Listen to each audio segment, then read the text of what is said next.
Welcome to Life After Corporate, my friends. And if you're new to our show, welcome home. You already know that this is the place where you get to let it all hang out and embrace the beauty, the wondrousness, the excitement, and the difficulties of entrepreneurship. And we've talked in the past about entrepreneurship being a spiritual journey, that it is really an identity reclamation, I would say, of reclaiming who you are. And today's guest is going to share a journey with us on her perspective of that reclamation and what she's done. Her name is Lulu Essie. She is an executive creative director, speaker, and host of the Lulu Essie Podcast. She's also a certified life coach who helps driven professionals build sustainable success, while continuing her award-winning work as an executive creative director with global brands. She's building her transformational coaching and speaking business. She's inspired by her discovery through a 30-year journey navigating severe bipolar disorder, that external achievement means nothing without genuine self-love as the foundation. In fact, according to Lulu, this is the missing infrastructure to success. Her global journey from South Africa through Asia to now New York informs her work guiding people from all walks of life through her love framework and passionate advocacy for mental fitness. Welcome to Life After Corporate, Lulu Essie. Thank you so much, Deb. I'm genuinely thrilled to be here. So thank you for the opportunity. I'm thrilled too. And we have not met before. Usually the people who are on the show are people who I've met in real life. And there was something about the podcast pitch that really grabbed me. And it's, your unique perspective about this personal transformation of what you call self-love. And we're going to get into that in just a minute. But first, we're super curious. What is your life after corporate journey? What led you from being an executive creative director in corporate to launching your life coaching practice? Okay, so this is a really layered story. I was doing both at the same time. I was using the security of my full-time employment. And I was really successful as an executive creative director to support my venture as a life coach and speaker. And, I was very transparent with my workplace about that so that I didn't want to ever feel like I was hiding anything. And then things started to shift and the company had a restructure and I lost my full-time job. But at the same time, I was having a full-blown mental health relapse. Now, living 30 years with severe bipolar, I've had bumps in the road. I've had hitches. This was not one of those times. This was a full-blown relapse. So I lost my job, my full-time employment, along with my identity and my accolades and everything that came with that. I was having a mental health crisis, and now I was facing my entrepreneurship staring right down at it. And it was something that I had envisaged would happen, slowly. And now it was right in my face. So that was the kind of how I came to be an entrepreneur. And I truly believe, and this is not just empty words, I truly believe that life happens for us, not to us.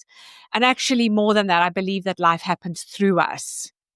And it was brutal when it happened and how it happened, but it was the best thing that could have happened for me. So I have absolutely no regrets about it. Yeah. So congratulations for emerging out the other side. And for people who don't know, if you don't know anyone in your life who suffers with a bipolar disorder, that it's incredibly debilitating. And so I'm very curious to learn, how did you navigate through that process? Because entrepreneurship, I can imagine it was crushing, losing your job at the same time you're having this major relapse. And then, looking at the daunting, somewhat uphill climb of building a business from scratch, emotionally and psychologically, how did you get through that? So, I had begun this journey many, many years ago, discovering that self-love is not just a nice to have, but it is what I call the missing infrastructure, and it's the foundation of everything. And it happened to really pull the curtain back.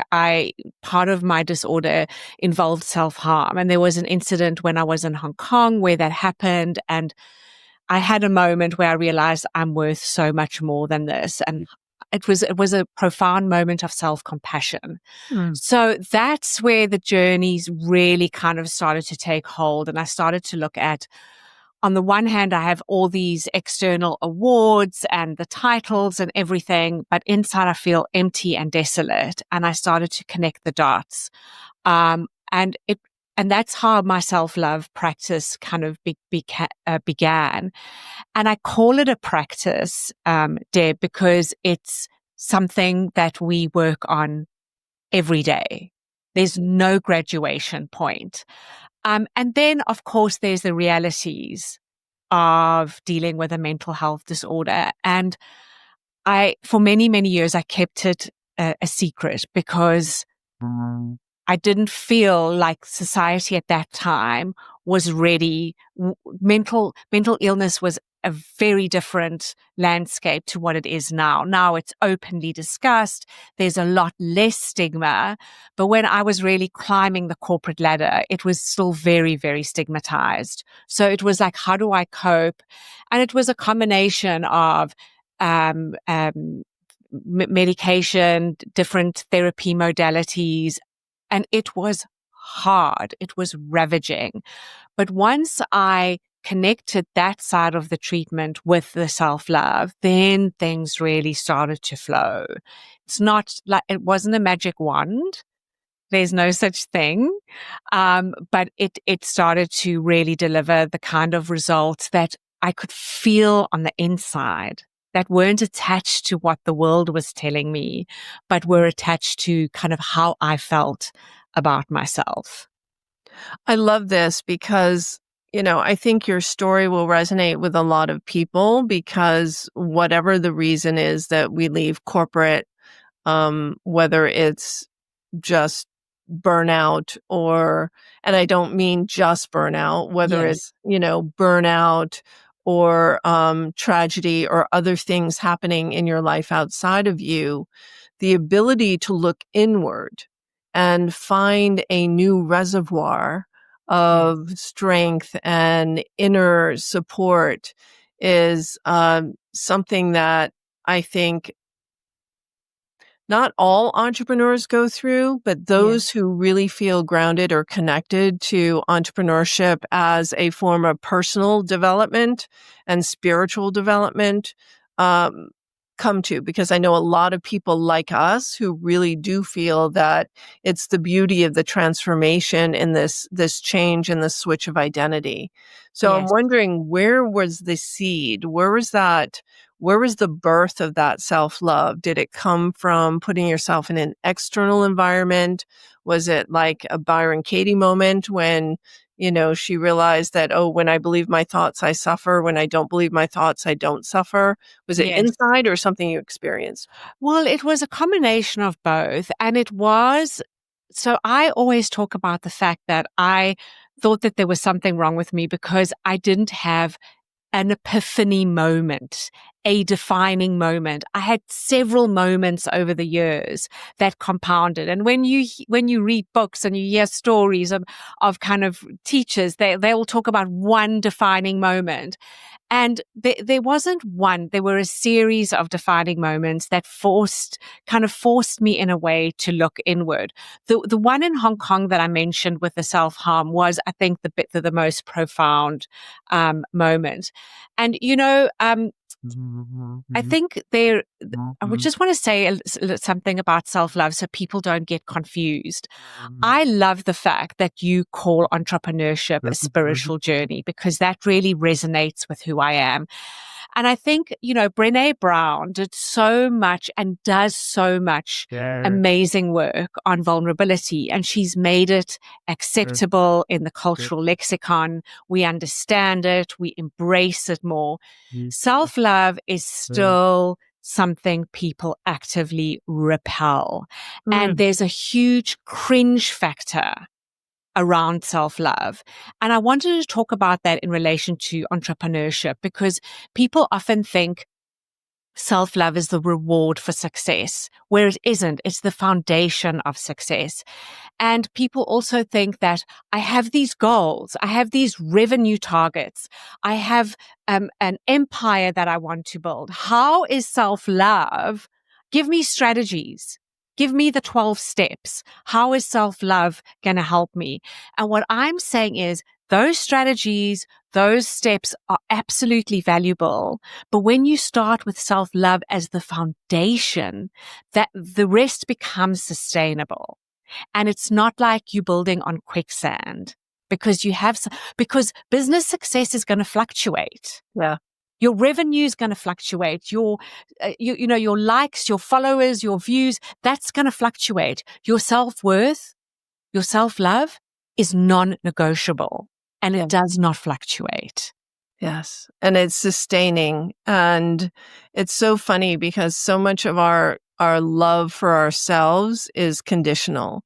And Completely. it comes from, how you were raised, and certainly in the corporate environment, love in corporations is very conditional on, how well you performed the last 6 months, the last year. And it's the biggest gift of entrepreneurship to tap into that well of faith and trust and love. So let's talk about how you overcome that resistance to going there. And we know it's a counterintuitive truth, and that people push it away as being not as important as the KPIs or the other measurements of success. So how do you tap into that inner reservoir? So I tap into it through consistency. I think that is the key to everything, and to acknowledging that this is a hard path. It's not a difficult path. There is a difference between things that are hard and that are difficult. And I do it consistently.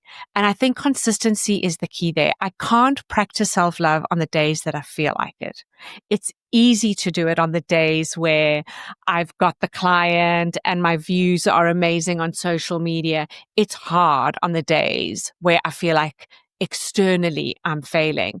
But it comes with a willingness to be uncomfortable, to have that awareness without judgment. And I think that that is very powerful, Deb, because we judge ourselves so harshly, but we need the awareness. So how do you have the awareness without the judgment? You have to practice. Yeah. So let's talk about the practice. What does So your daily practice look like? So my daily practice, I am one that believes in what do I need today, and what I need today might look different to what I need. So there's a level of flexibility in my practice. So I have discipline and I have intuition. So I have a daily routine which I follow certain steps. And that is where the discipline comes in. And that is, I'm not waiting to feel like doing something to do it. I do it anyway. But I also know myself well enough to know when I need grace, when I need space. So it's about the foundational things. It's about sleep. Sleep is a big one for people who have mental health issues. However, there is so much stress around sleep lately, because sleep has become the biggest metric that we measure. And, for those of us who struggle with sleep, it's causing anxiety. But anyway, I digress. Sleep, nutrition, daily movement, and practices that nourish myself. And when I catch myself in a moment of self-criticism, when a client doesn't go through and that voice starts, is just noticing it, just bringing awareness to it. And it's almost like stepping outside of yourself. I call it being the kind witness. And Yes. it's being the kind witness to what's happening in my life.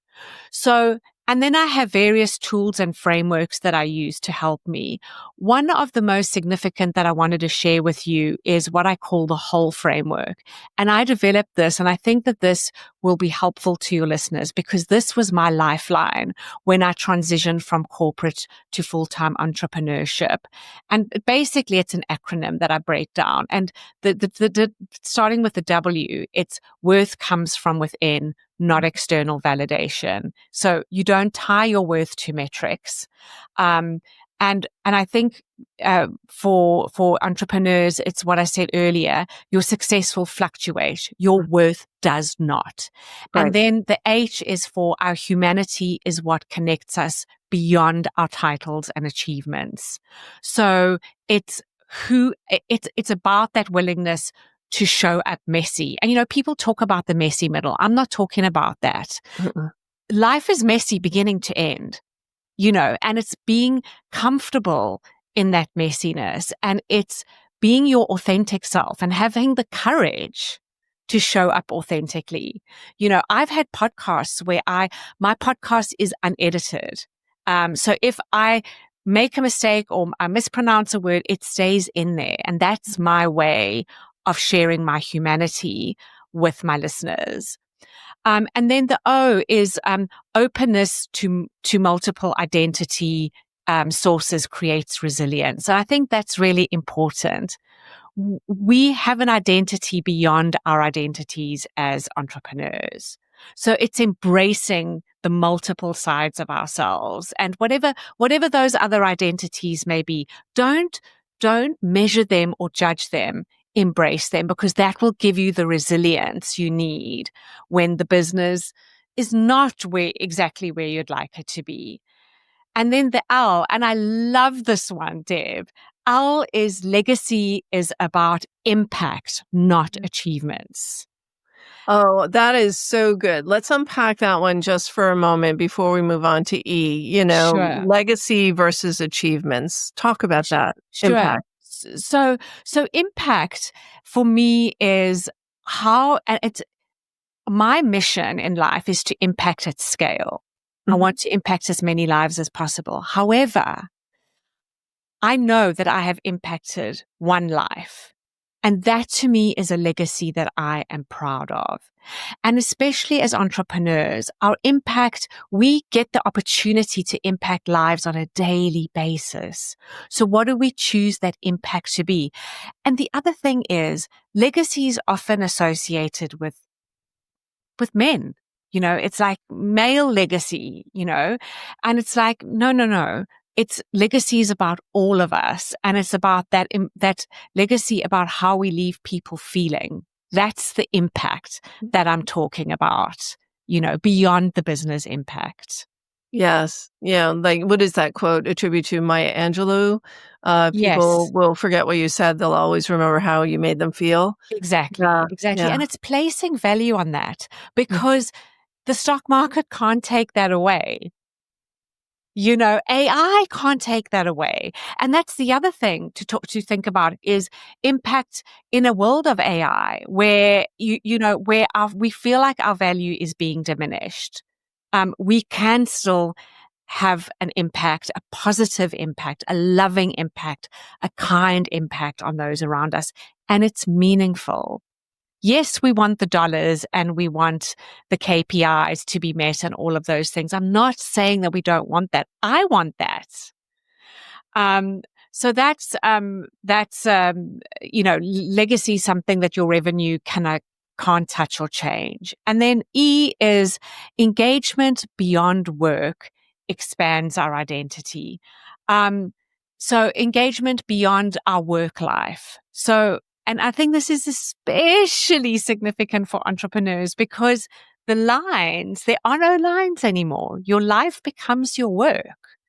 But what are you embracing beyond your work and your life as an entrepreneur? Because that's what's going to give you that resilience and, that the necessary tools to see you through the dark times, because the dark times will come. And that's another thing I wanted to say is self-love is not about avoiding the dark because it's going to happen anyway, but it's about being equipped to find your way through. Yes. There's so much richness in this conversation. And, if people only knew what the practice would deliver, it's such a worthy investment of time. Like I would spend all my time in my spiritual practice if I could, Yes. right? Yes. Yes. Because my work doesn't define my identity. The money doesn't define my identity.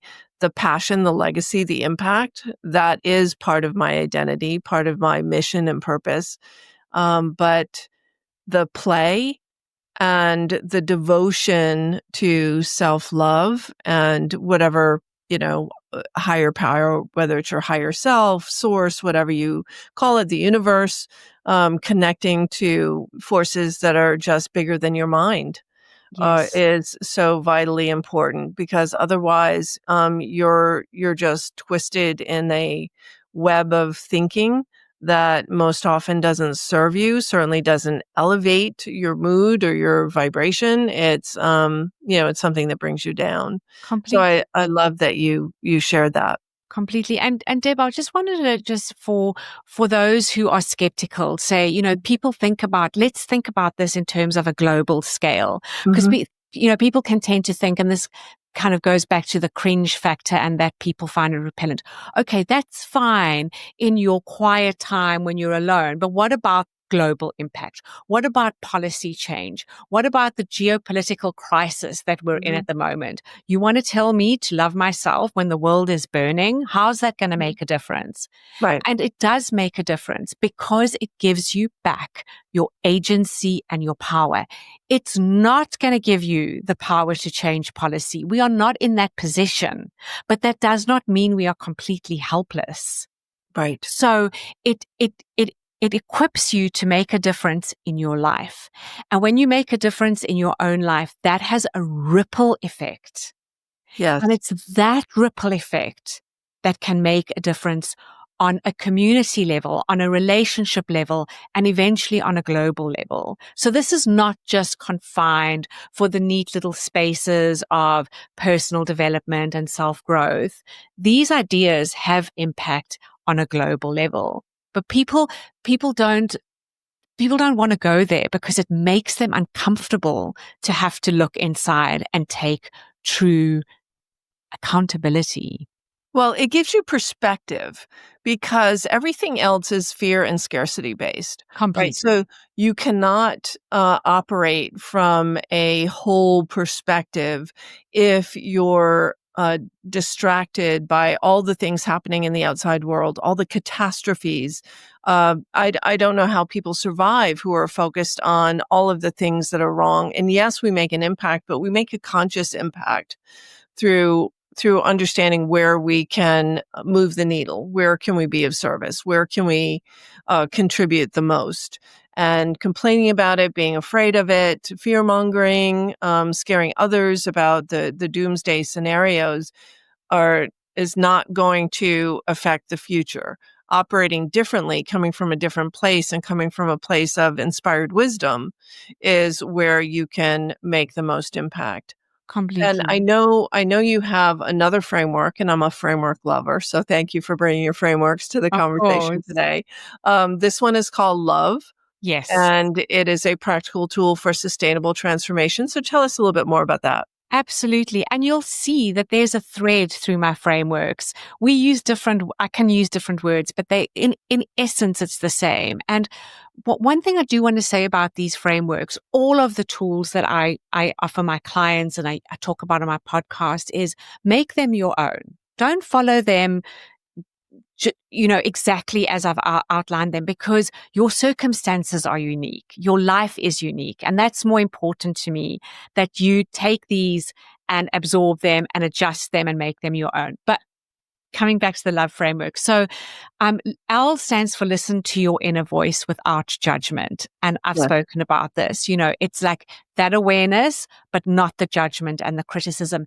And just being aware of that inner voice is a practice in and of Mhm. itself. What is that inner critic saying, and it's non-stop. It can be relentless unless we're willing to kind of give it the time and attention because it's pointing us to something, you know. Um, O, O stands for own your worth. Now. Own your worth now, where you are, with the debt, with the lack of followers, with the loans that are still, yet to be paid. It's not that worth, again, it's not conditional. So I'm enough now. Not the rest of the world is like, I will be enough when. I will be worthy when. So it's owning that now.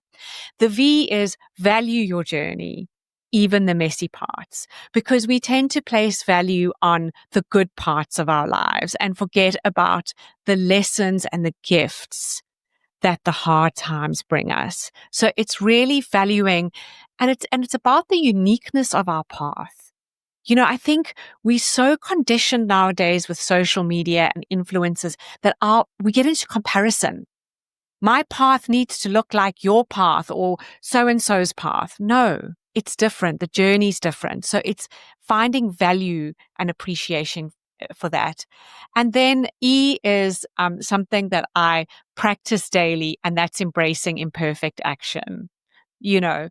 And so I'd rather do something imperfectly than waiting for conditions to be perfect because they never will be. I've looked for perfect conditions And everywhere. that's for all the perfectionists out there listening. And I know you're here because I see Yes, you every day, yes, waiting until the next thing, waiting until the next refinement. And imperfect action is what entrepreneurship is all about. Um, completely. and as we start wrapping up the conversation here, we think that the outer success creates the inner satisfaction when it's absolutely the opposite. My post on Mhm. LinkedIn today, which I'm sure you didn't see, is faith plus trust is greater than hustle and grind. And we live in such a hustle and grind world, Deb.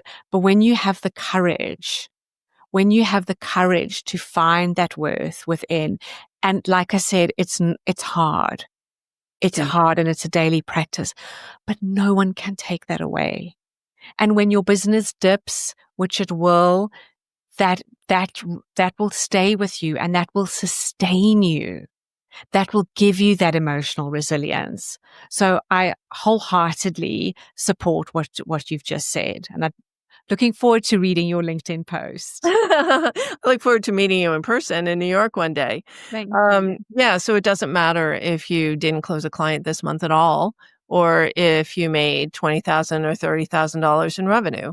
It Yes, makes no difference as to your personal value or who you are. It might make completely. things a little bit uncomfortable. And, it's informing. Oh, isn't that interesting? I'm feeling really uncomfortable right now because I didn't do anything to generate revenue this month. So it's informing. And then you can make a different decision the next week, today, because you have agency, you have free will. So it's Yes, all in your hands, but it means nothing whether or not you're rich, you're poor, you're successful, you're struggling. It means nothing about your self-worth. completely, completely. And it doesn't mean that we stop wanting to achieve our goals or that we need to make our goals smaller. You can still have I do. I have huge goals that I want to accomplish, but I call it being grounded and having grace. So it's being happy with where I'm at and still reaching for more. Yes, 1000%.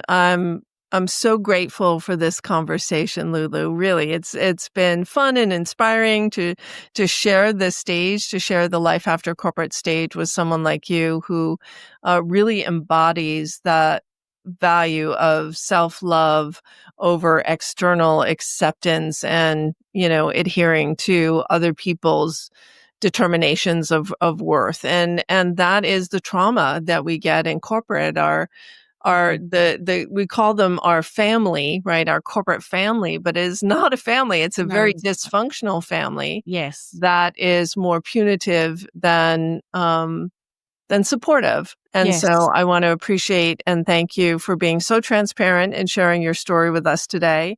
If our listeners want more of you, Lulu, and more of the work that you produce, how do people follow you and get in touch with you? So I'm on all social media, well, most social media platforms. I'm not on Twitter, but my podcast is on all major platforms, the Lulu Essie Podcast, my website, and I have a YouTube channel where I share my episodes in video format, and I also have shorts.